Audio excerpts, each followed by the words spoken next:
नमस्कार दोस्तों, स्वागत है हमारे यूट्यूब चैनल एग्जाम सिटी में। बात करेंगे यूपी SSC NM 9212 में 7189 के सुप्रीम कोर्ट के लेटेस्ट अपडेट को लेकर।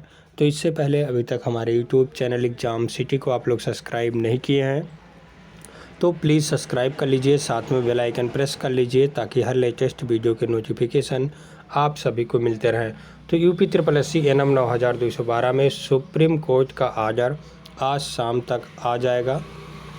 90% चांस है कि आज ही आर्डर आएगा, लेकिन जो कल अपडेट आ रहा है सुप्रीम कोर्ट का उसमें 10 माह दिखा रहा। तो ये 10 माह क्या है?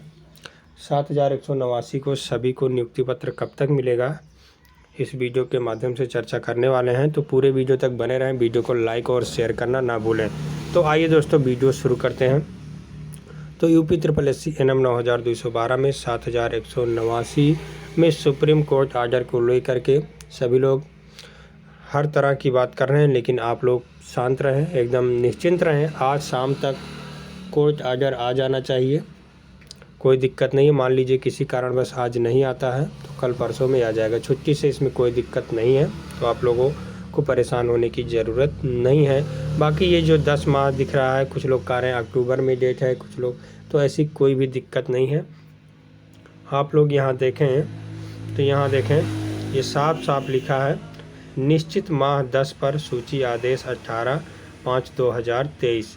लेकिन कुछ लोग यहाँ कुछ दूसरा बता रहे हैं, क्योंकि यहाँ जो लिखा है अंग्रेजी में, यहाँ आप देखें तो ये ORD ये आर्डर है, इसको कुछ लोग अक्टूबर पढ़ रहे हैं। तो ये कन्फ्यूजन है आप लोगों में, आर्डर है ये, अक्टूबर नहीं है। तो आप लोगों को इसको ध्यान देना है। बाकी एक लोग कमेंट करके बता रहे थे मुख्यमंत्री जी 25 तारीख को मुजफ्फरनगर में आएंगे। तुलसीपुर में मुजफ्फरनगर में 25 तारीख को मुख्यमंत्री जी का कार्यक्रम है। लेकिन अभी आप लोगों से निवेदन है, किसी को कुछ भी ज्ञापन ना दें जब तक कोर्ट का आर्डर आप सभी को मिल नहीं जाता है। नहीं तो क्या लेके जाएंगे आप? मुख्यमंत्री जी हों चाहे ब्रजेश पाठक जी उप मुख्यमंत्री जी हों। आज भी कहीं ब्रजेश पाठक जी का कार्यक्रम है और हमारे पास फ़ोन आया कि उनको ज्ञापन देना है, तो हमने साफ उनको मना कर दिया। ज्ञापन अभी किसी को नहीं देना है जब तक कोर्ट का आर्डर नहीं आ जाता है। ठीक है, कोर्ट का आर्डर आने दीजिए, फिर आप ज्ञापन दीजिएगा। और ज्ञापन मुख्यमंत्री जी को ही देना है, क्योंकि उन्हीं के हाथों से, मुख्यमंत्री जी के हाथों से ही नियुक्ति पत्र मिलना है आप सभी को। बाकी और कोई कन्फ्यूजन ना रखें, कोई भी दिक्कत नहीं है। डेट आगे रहेगा, 10 महीने बाद लगे, 5 महीने बाद लगे, इससे आप लोगों को कोई मतलब नहीं होना चाहिए।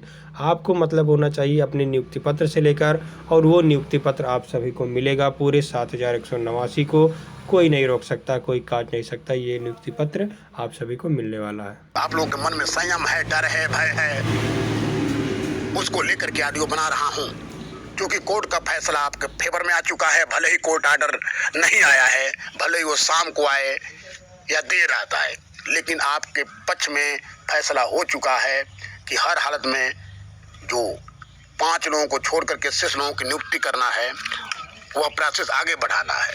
बस मैं इतना ही बताना चाहता हूँ कि यकीन मानिए, जितने लोगों का जिला आवंटित हो चुका है, अब उनकी नियुक्ति पर कोई भी गतिरोध नहीं है। लेकिन फिर भी कुछ बच्चियां डरी हुई हैं, कुछ सहमी हैं, कुछ भय में हैं कि आखिर कोर्ट की डेट आगे क्यों दिखा रहा है। तो मैं बता दूं कि जो 5 लोगों का मुकदमा कोर्ट ने कहा है कि 5 लोगों की नियुक्ति दीजिएगा, तो उनका मुकदमा भी लंबा चलेगा, इतना लंबा चलेगा जिसकी कल्पना शायद अब न की हूँ।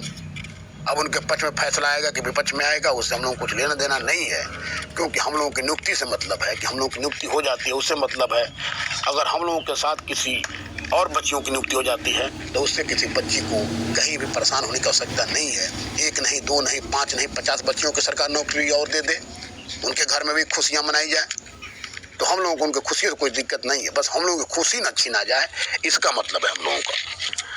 इस ऑडियो के माध्यम से बस इतना बताना चाहता हूँ कि मेरी व्हाट्सएप के माध्यम से चैटिंग भी है सुप्रीम कोर्ट के एडवोकेट से। उनसे मैं सीधे पूछा हूँ कि कोर्ट डिस्पोज हुआ कि नहीं। उन्होंने सीधे कह दिया है कि डिस्पोज से मतलब आप लोगों का कुछ नहीं रहा, क्योंकि आप लोगों के फेवर में स्पष्ट फैसला आ चुका है कि जो भी बहनें चयनित हो गई हैं, उनके नियुक्ति में अब कोई भी कोर्ट के माध्यम से अवरोध या गतिरोध या व्यवधान नहीं रहेगा। न है 5 बच्चियों को केवल कहा गया है कि आप जैसे भी होगा इनकी नियुक्ति कर दीजिएगा। सरकार सहमत भी हो गई है। अब वो 5 लोगों की नियुक्ति हर हालत में अलग से की जाएगी, कोई भी बच्ची बाहर नहीं होगी, ये कन्फर्म जान जाए आप लोग। तो ये लोग परेशान न रहें कि नहीं 5 बच्चों की सरकार नौकरी कहाँ से देगी, उसको लेकर के कोई विवाद बनाने का मीडिया से लेकर के धरातली सतह पर चाहे ज्ञापन देना हो तब, चाहे नेतृत्व करना हो तब, चाहे कहीं धरना देना हो तब बढ़ चढ़ कर हिस्सा लिए हुए हैं। उनके योगदान को भला कैसे बुलाया जा सकता है, उन्हीं का नाम के लिए मैं ऑडियो बना रहा हूं कि जो भाई लोग अथक परिश्रम करके संघर्ष करके बच्चियों की नियुक्ति का मार्ग प्रशस्त करने में बढ़ चढ़ के हिस्सा लिए हैं, उनके योगदान को भला कैसे भुलाया जा सकता है। मैं चाहे लाल साहब यादव मऊ जिला से ही क्यों न रहा हूं, मेरा योगदान बिल्कुल समझ लीजिए कि तुच्छ है।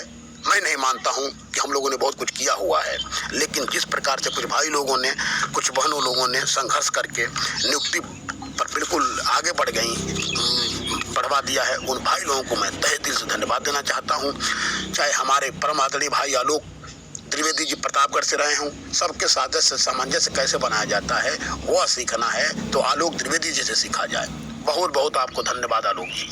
मनीष उरई जालौन वाले भाई साहब, इनको तो हम लोग कोर्ट विशेषज्ञ कहते हैं या विधि विशेषज्ञ कहते हैं, क्योंकि कोर्ट में क्या कुछ घटनाएं घटती हैं, क्या कुछ लगता है, कब रिजवाइंडर लगने की संभावना है, कब काउंटर लगने की संभावना है, काउंटर में क्या हो सकता है या रिजवाइंडर में क्या हो सकता है, ये कुछ समझना है तो मनीष जी से समझना होगा। वास्तव में इन्होंने बहुत बड़ा सहयोग किया है, तो बहुत बहुत धन्यवाद मनीष जी। हम लोग के मऊ के भाई अमित जी, आपके योगदान को भला कैसे बुलाया जा सकता है। सोनू गुप्ता बलिया वाले, जितनी तारीफ की जाए आपके कम है छोटे भाई, यकीन मानिए जब जब एनएम की बात होगी तो सोनू गुप्ता की बात होगी। सर्वेश राय जी आजमगढ़ वाले भाई साहब, बहुत बहुत धन्यवाद सर्वेश जी। आप हर एक प्लेटफार्म के मार्ग पर चाहे किसी भी क्षेत्र की बात हो सबसे आगे रहे हैं। पंकज सिंह जी नोएडा आजमगढ़ वाले भाई साहब, बहुत बहुत धन्यवाद आपको। धर्मेंद्र जी अलीगढ़ नोएडा वाले, आपकी भी जितनी तारीफ की जाए कम है, शुरू से लेकर अंत तक लगे हुए हैं, बधाई है मित्र आपको।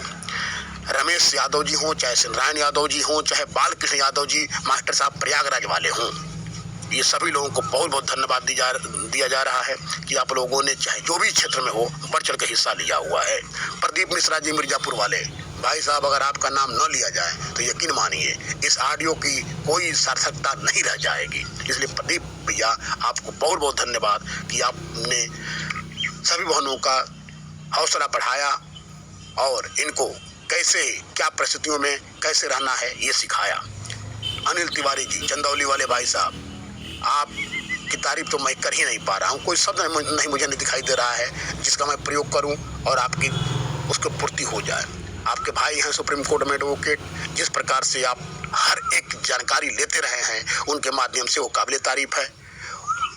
उनसे मेरी भी बात आपने करवाया था और जो मुझे व्हाट्सएप के माध्यम से चैट हुआ है वो अभी मैं ग्रुप में डाल दूंगा, देख लीजिए, स्पष्ट लिख दिए हुए हैं कि अब आप लोगों की नियुक्ति में कोई रोड़ा नहीं रह गया है, केवल 5 लोगों का मुकदमा सुप्रीम कोर्ट में चलेगा, उसको लेकर के कदापि आप लोग परेशान या दिक्कत में न रहें।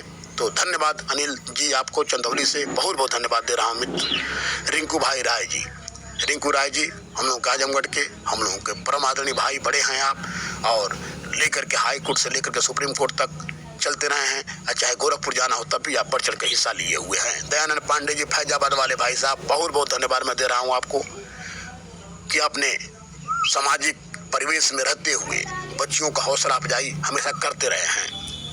अब नाम आता है प्रेम प्रकाश पांडे जी का, एग्जाम सिटी वाले चैनल वाले भाई साहब का नाम। यकीन मानिए इस भर्ती में मेरे हिसाब से अगर सबसे ज्यादा किसी को अंक देना होगा तो मैं इन्हीं को दूंगा, क्योंकि मैं ये अतिशयोक्ति बोल रहा हूँ, अंक मुझे कोई देना है नहीं, लेकिन वास्तव में देखा जाए तो अपने प्लेटफॉर्म के माध्यम से, यूट्यूब के माध्यम से ये हर एक जानकारी बच्चियों के बीच में देते रहे हैं। उसके साथ साथ चाहे गोरखपुर जाना हो तब, चाहे लखनऊ जाना हो तब बढ़ चढ़ कर हिस्सा लिए हुए हैं। इसलिए एग्जाम सिटी वाले भाई साहब आपको बहुत बहुत धन्यवाद दिया जा रहा है। विवेक मिश्रा नए उभरते हुए सितारे में कह सकता हूँ इनको, विवेक मिश्रा जी गोंडा वाले भाई साहब, यकीन मानिए जैसी शरीर वैसी ही इनकी सोच, वैसा ही इनका नेतृत्व। यकीन मानिए देखकर दांते तले उंगली दबा लेंगे, ना ही किसी से डरने वाले, ना ही कहीं भयभीत होने वाले। बिल्कुल क्या कुछ हो सकता है, क्या कुछ बन सकता है, इनसे सीखना होगा कि परिश्रम कैसे किया जाता है। तो विवेक मिश्रा जी आपको बहुत बहुत धन्यवाद। अब नाथों के नाथ महेंद्र नाथ आजमगढ़ वाले भाई साहब, मैं जितनी तारीफ करूं आपकी कम है। आपने जिस प्रकार से बहनों को इकट्ठा करके नेतृत्व का आगाज किया है वो काबिल तारीफ है। इसलिए महेंद्र जी बहुत बहुत आपको हम लोग नमस्कार बोलते हैं, धन्यवाद देते हैं कि आपने बहुत बड़ा योगदान दिया हुआ है। जब जब एनम की बात होगी तब नाथों के नाथ महेंद्र नाथ का नाम लिया जाएगा। शिव भाई प्रजापति, आपके योगदान को भला कैसे भुलाया जा सकता है। चाहे वो संजय श्रीवास्तव जी रहे हों, चाहे मनोज सिंह जी रहे हों, और चाहे हम लोगों के परम आदरणीय सुभाष पांडे जी रहे हों, ये सभी लोगों का तहे दिल से बहुत बहुत बधाई और धन्यवाद दिया जा रहा है। धर्मराज जी गोरखपुर से सोशल मीडिया के माध्यम से आपसे जानकारी हमेशा मिलती रही है। आप तो प्रिंट मीडिया के माध्यम से भी हम लोगों की बात उठाए थे। धन्यवाद आपको। गोरखपुर में हम लोगों को ज्ञापन देने के लिए समर्थन आपने जिस प्रकार से दिया हुआ काबिल तारीफ है। ब्रजेश यादव जी गोरखपुर वाले भाई साहब मित्र, यकीन मानिए जिस प्रकार से आप पिछले ज्ञापन में बढ़ चढ़ का हिस्सा लिए थे, जिस प्रकार से आप बाद में विज्ञापन देने के लिए वहां पर कई घंटे इंतजार किए थे, वो काबिल तारीफ है। शैलेश जी आजमगढ़ से, सतीश शुक्ला जी आजमगढ़ से, मुन्ना भाई भी आजमगढ़ से, ये सभी लोगों का मैं बहुत बहुत धन्यवाद देना चाहता हूँ। क्योंकि ऑडियो में सबका नाम नहीं बोला जा सकता। योगदान बहुत भाइयों ने किया हुआ है, चाहे कम किया है चाहे ज़्यादा किया हुआ है, किसी के योगदान को कम नहीं आंका जा सकता, भले ही वो चाहे थोड़ा हो चाहे बड़ा हो। लेकिन जिन भाइयों का मुझे नाम याद था, जिन्होंने वास्तव में जमीन पर उतर करके संघर्ष किया, नेतृत्व किया, जो बहनों को आत्मविश्वास बढ़ाते रहे, जो कुछ बहनों को लेकर के जहां विज्ञापन देना हो वो जाते रहे हैं, चाहे सोशल मीडिया के माध्यम से हो, चाहे प्रिंट मीडिया के माध्यम से हो, चाहे जिस माध्यम से हो, आपने हमेशा एनम की बहनों के लिए संघर्ष किया है। इसलिए जब जब एनम की भर्ती की बात आएगी इन सभी भाइयों को याद किया जाएगा। बहुत भाइयों का नाम छूट गया है, मैं क्षमा चाहता हूँ सब, लेकिन कुछ भाई लोगों ने बहुत बढ़ चढ़ के हिस्सा लिया था, उनकी जितनी तारीफ की जाए कम। अब मैं बता दूं 1 मिनट का समय दे करके कि फैसला आपके पक्ष में आ चुका है। अगली डेट क्या दिखा रहा है उसको लेकर के कदापि आपको परेशान नहीं होना है। क्यों? इसलिए कि सुप्रीम कोर्ट ने ऑलरेडी यह ऑर्डर कर दिया है कि जितने लोगों का जिला आवंटित हो चुका है, चाहे जितने लोगों की काउंसलिंग चल रही है, उन सभी की नियुक्ति की जाएगी। बस सरकार के ऊपर ये है कि वो 5 लोगों की नियुक्ति कहाँ से देगी। तो यकीन मानिए जिस प्रकार से पिछले ऑर्डर में 4 लोगों को नौकरी दी गई थी, उसी प्रकार से ये 5 बच्चियाँ हों चाहे 50 बच्चियाँ हों, सरकार के पास सीट बहुत अवेलेबल है, बहुत खाली है, वह नियुक्ति दे देगी। उसको लेकर के परेशान न रहें। हाँ, एक बात है कि सरकार इस भर्ती में जो 8,831 बच्चियाँ चयनित हो चुकी हैं, जो कि मैं पहले बताया हूँ, मुझे याद नहीं आ रहा कितना, लेकिन सच्चाई यही है कि 8,831 बच्चियाँ जो चयनित हो चुकी हैं, वो चाहे प्रोविजनल में हों चाहे फ्रेश में रहे हों, सबकी नियुक्ति होने जा रही है।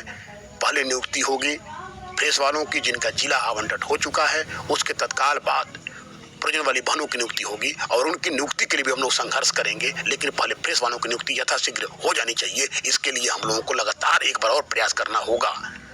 कुछ दिन समय दीजिए, 1-2 दिन के बाद स्पष्ट हो जाएगा कि सरकार कब आपकी नियुक्ति देने जा रही है। भगवान ने चाहा तो कोर्ट ऑर्डर शाम तक आ जाएगा, सब कुछ आपके फेवर में आ चुका है। उन लोगों का मुकदमा कब तक चलेगा ये तो भविष्य के गर्त में है। लेकिन यकीन मानिए उनको नौकरी लेने के लिए मुझे लगता है कि बहुत तपस्या करनी होगी, क्योंकि वो 5 बहनों को डाउट रख दिया है, तो उनका मुकदमा भी चलेगा, उनके कागजात चेक होंगे, सरकार उन पर चिंतन मंथन करेगी, तब जाकर कोई आगे प्रोसेस बनेगा। लेकिन आप लोगों के लिए जो भी प्रक्रिया थी पूरा स्पष्ट हो चुकी है। तो अगर ऑडियो में कहीं बोलने से गलती हो गई हो, क्षमा मांगता हूँ। जय हिंद, जय भारत।